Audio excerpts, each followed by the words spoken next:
Where do I start? Well, let me start with Europe. And then I'm going to take you to a chalkboard.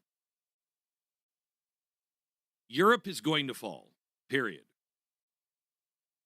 And it's not going to fall because it was conquered. It's going to fall because it's decided it's not worth standing. NATO is worthless. It exists as a press release more than a deterrent. Its power is nothing but theoretical, conditional. It's wrapped in footnotes, domestic politics, all of this crap. It depends openly on the United States to do what Europe won't do, what they won't pay for, what they won't prepare for, what they won't provoke, and if necessary, what they won't believe, what they will not bleed for. And I'm not bleeding for anybody else. And this is nowhere as clear as it is in Great Britain, especially today. Britain now speaks the language. I mean, I think this is the nation of Winston Churchill that used to speak with resolve. Now their language is all international law and managed transition. That's really important. Managed decline and managed transition.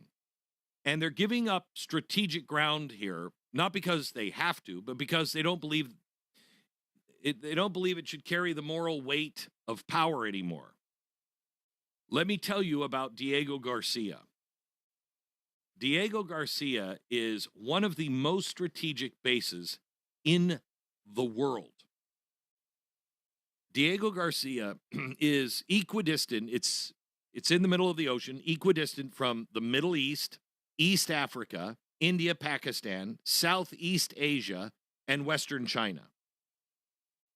You can strike any of our foes in this area without flyovers because it's out in the ocean. It's not easy to get to.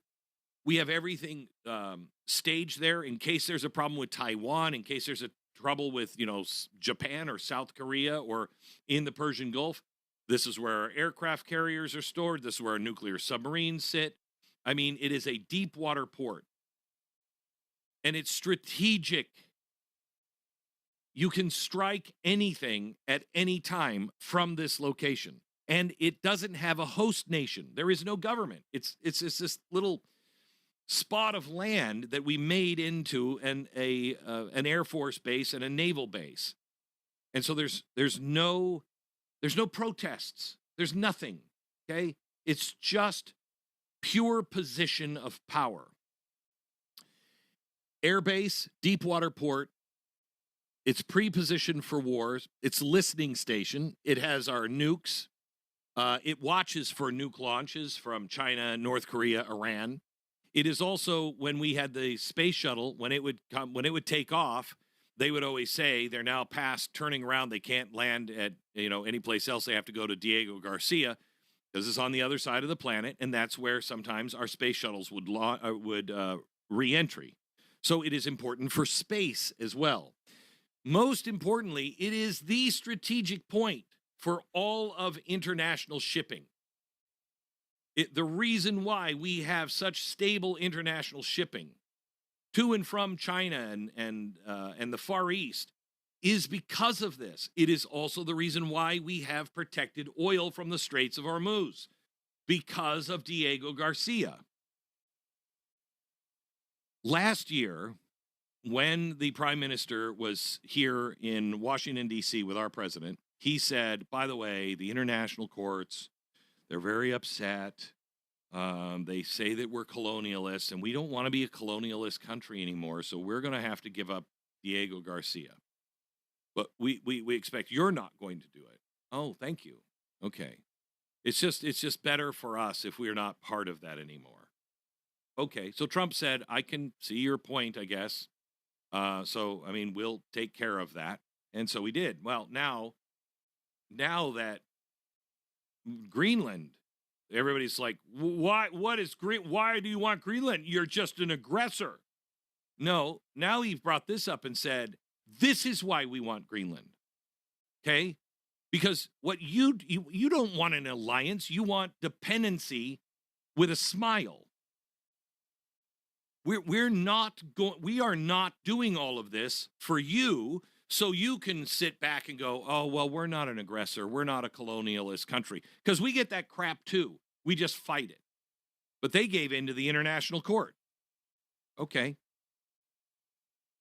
So, they inherited security, a lot of it from us. They outsourced their defense from us. They convinced themselves that their history was over. They dismantled their armies. They mocked their borders, treated their sovereignty as a social construct, and now look at the situation they're in. They've welcomed millions of people in, as have we, with no intention at all of assimilating, and then they're shocked. What? There's a parallel society happening? I can't. Well, we don't want to be colonizers. Well, what the hell are they? They're colonizing your country. They cut deals with Russia, even though they know that's really bad, but they do it anyway. They're financing the regime, Russia, that they fear the most. They've chained themselves to China for manufacturing. They've hollowed out their own economies.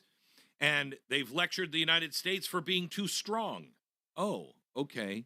Well, you know what? I think the West needs a good, strong defender myself. And here's what's happening. Donald Trump does not believe the West is a social construct. He believes it as a civilization. He believes it is something that has been good. And he believes that it's worth defending, but it'll only be defended by people who are willing to bear the cost. And Europe is not. Let me tell you, really, seriously. Canada is thinking about sending a few troops to Greenland too. Oh, boy, you scare me, Canada and France and Denmark. The only country over there that scares me is Germany, and that's just because I know what those sick freaks do. Everybody else, oh, wow, you're really frightening. You're really frightening. I don't want to take it. I don't want to send planes to Greenland. I'm not for any of that. I don't want war. I don't want any of it. I would like to buy it. I'd like to do a treaty. But Donald Trump, I am telling you now, he sees war on the horizon.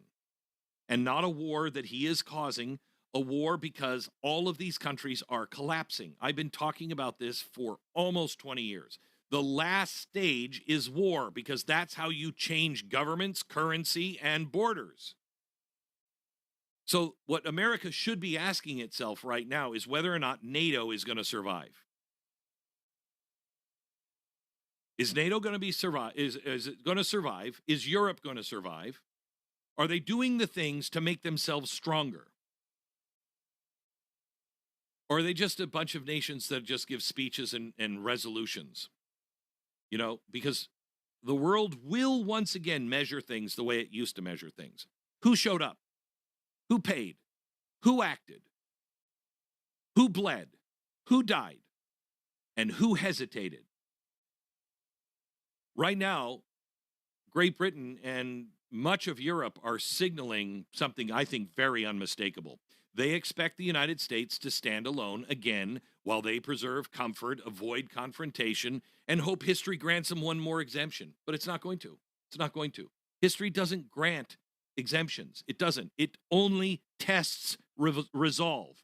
And they have no resolve to stand and be who they were born to be. This is the craziest thing I've ever heard. When I got up this morning and I saw in the news, Diego Garcia is trending. I'm like, for what? I look into it and they're giving it up. They're what? A year ago, President Trump was like, I get it. I understand. He was being a diplomat. No more time for diplomats. That now Greenland too. You're telling us, hey, will you watch our back over in Greenland? Because we're kind of scared of the international court. So you watch our back over here with Diego Garcia because you guys can take care of stuff. But damn it, we want Greenland. Oh, because when the going gets tough, what? Let me tell you. Tomorrow, Donald Trump is going to be at the World Economic Forum. And there is a speech that I want him to give. I want him to look the international European community right directly in the eye and say, you know what, for more than 3 decades, a single idea shaped global policy. And that idea is just wrong, and we're not going to do it. The idea was that nations were outdated, that borders and sovereignty and culture and democratic consent should give way to permanent global management by unelected institutions. Not going to stand for it.